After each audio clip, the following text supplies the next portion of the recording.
It was Paris, November 11th, 2020, my first day at the Elysee Palace. The cold bit at my face as I walked through the gates, but inside, a strange, solemn warmth greeted me. The air smelled of polished wood and old paper, a world away from the noisy metro I'd just left.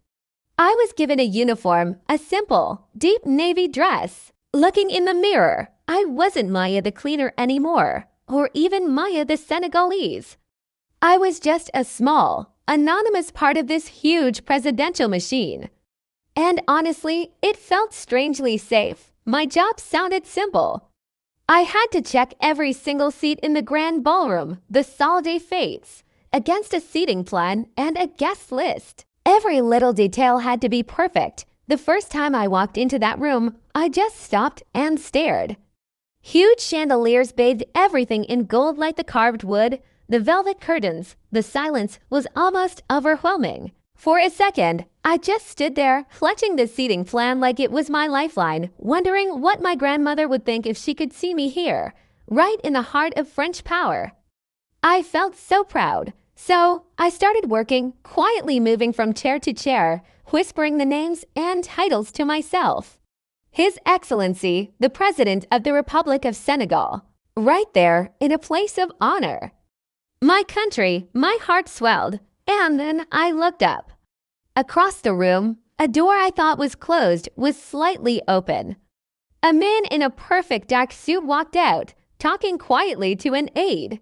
He was taller and slimmer than he looked on TV, and there was this intense, almost electric energy about him. It was him, the President of the Republic, Emmanuel Macron. His eyes scanned the room, checking the preparations. For just a split second, his gaze met mine. It wasn't a look of recognition, of course, just a quick, efficient scan.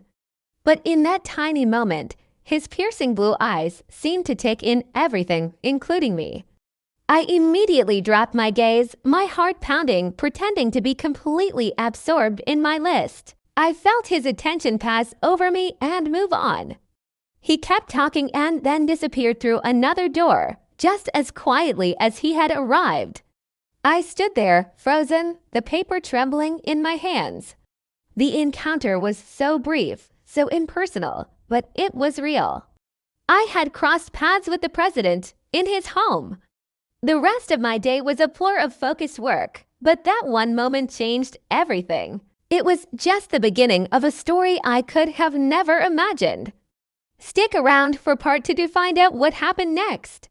Thanks for watching, and don't forget to subscribe.